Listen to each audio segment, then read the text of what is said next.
Okay, this is a line of spruce that we planted back in 89. So in front of us is a Sergeant crabapple. You can see how thick that is. Still covered with lots of little berries. Great for birds. Deer will nibble on it. I've got a screened path there going to this blind. In front of it, there's another Sergeant crabapple. And then behind that, if we zoom in, we can see these 8 larger apples are on a freedom apple tree that's been there for about 20 years. And it's still holding those apples. It's a disease-free variety. So that one's pretty intriguing. Holding its apples in January. Walking again past this spruce screen here that we planted the first year we were here.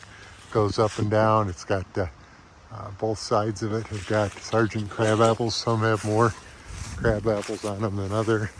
It's a really good thick, if you look under there, really good thick cover in addition to food. And it gets a lot of use, a lot of bedding in it. I think much better than autumn olive in my opinion for deer. So you can see that whole row going down and along here. Good nibbling for the deer, good for birds. This was a cool season grasses field originally. I've been working on this. I've got food plots in it. Right in front of us is one that just kind of grew up. I'm mixing in some switchgrass and things.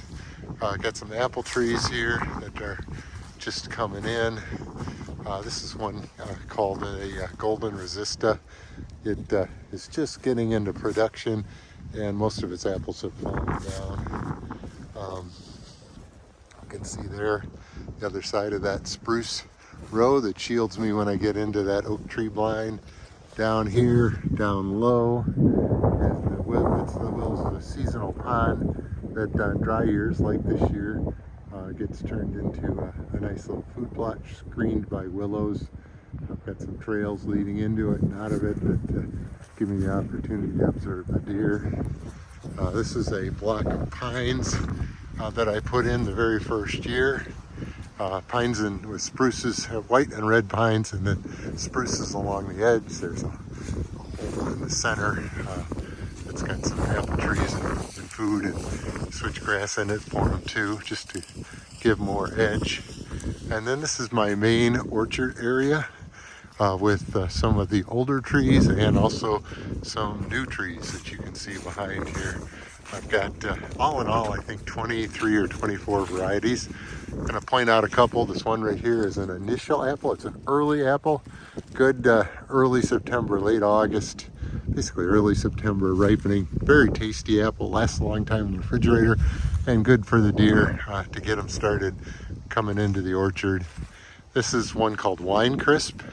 Still got good numbers of apples on it. This was quite popular with the deer.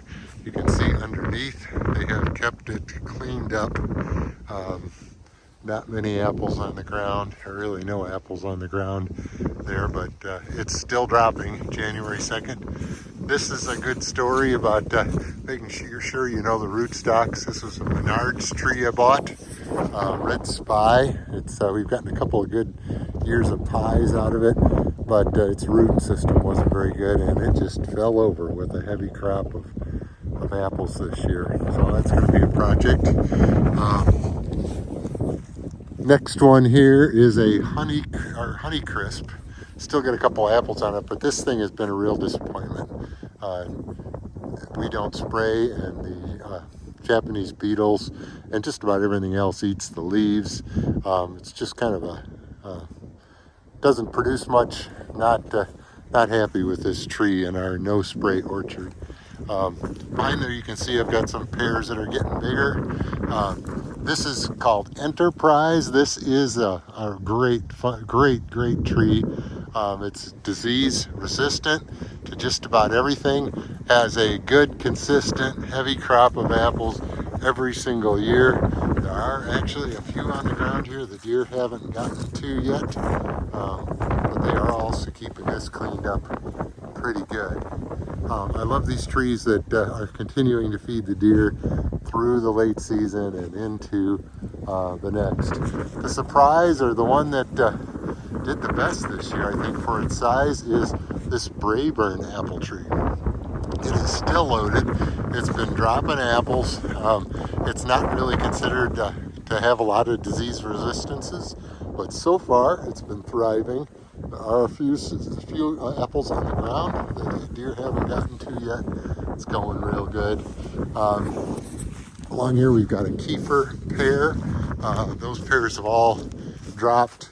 There's another Kiefer here. The pears have all dropped on this tree.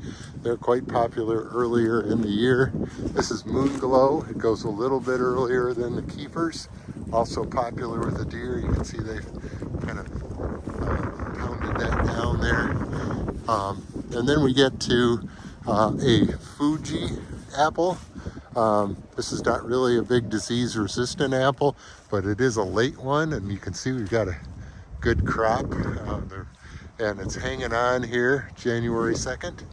Next is Gold Rush. This tree has struggled with cedar apple rust, but I've been trying to get rid of all the cedars around here on my property, and my neighbor's letting me take out his cedars too, so it's starting to have a nice, better crop of apples. You can see how many are hanging on here. The deer have completely cleaned this up down underneath there.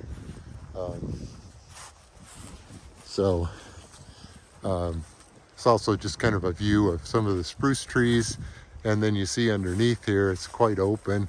I need to do some work knocking down some pine trees to cut down on the or create more cover on the ground for the deer, but this still is a hub. It's great thermal cover for the deer. We've got a low swampy area there. I've put a ring of spruce around that for some protection. Some fir trees here just for fun Christmas potential. And then we're getting to the another part of the orchard here, which has got some apple trees. On the right side, I've got some apple trees, or actually Sergeant Crab here. I'll zoom in. You can see it's loaded. Next to that is an apple tree I got as a young tree from my friend Ted Klein. It's a wild one. Apples are nothing special, so I've been grafting onto it with some other varieties. But it did produce a good crop this year. There's another apple I got from Ted. It hasn't produced much, and I'm grafting onto that as well with those. We see the orange flags. Those are where some grafts are located. Got a Sweet 16 apple. It produced its first crop. It's a kind of a September to early October apple, so they've all dropped. But it did its bit. It was a tasty apple, so if you're looking for one to eat, it's real good. This is a King David apple I just planted last year from Cummins Nursery. It's a late apple, so I'm looking for it to hang on to its apples and feed the deer into January in another few years. And then we get into some chestnut trees. This is a Chinese American hybrid that's growing, should be producing soon. I've got actually a crab apple here, trying to experiment more with crab apples. This is a Sleeping Giant chestnut. It produced the first couple of years after I got it.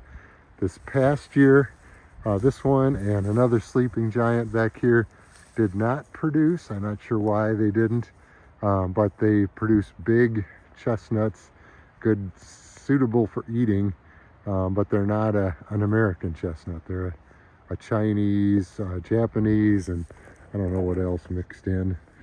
This is a late chestnut I got from Morse Nursery. It's supposed to produce nuts in November. We'll see. I've got an American chestnut from the American Chestnut Foundation. Grew this from seed. It's, I think, considered about a 94% or 95% back crossed and hopefully blight resistant tree, but it really has not taken off as much as I had hoped. There's a Dunstan chestnut back here. This is a Dunstan chestnut as well. it is producing nuts. Not a large crop. Might be a pollination issue, but have not been impressed with the Dunstan chestnuts so far. And then this is an American, again from the American Chestnut Foundation, 96% tree. It's growing better, and have some high hopes for this one. So far, both of them are blight free, but this one's growing faster and better. I've got some spots prepared for additional trees. I thought we might be getting blight resistant GMO ones this year. That didn't happen, but I've got a spot here I'm working on preparing. It's had turnips and radishes and some manure put there to kind of enrich the soil. Doing that in another couple of spots here. And so that's kind of what's going on at this end of the orchard, and you can kind of look back down in, this is the low willow spot. That's where that food plot is that floods. Tons of bedding in here. These willows are nice and thick. Deer love this. They love to move between the pines and spruces up here where they've got the thermal cover, down into this low area here where they've got more cover and they've got food and browse.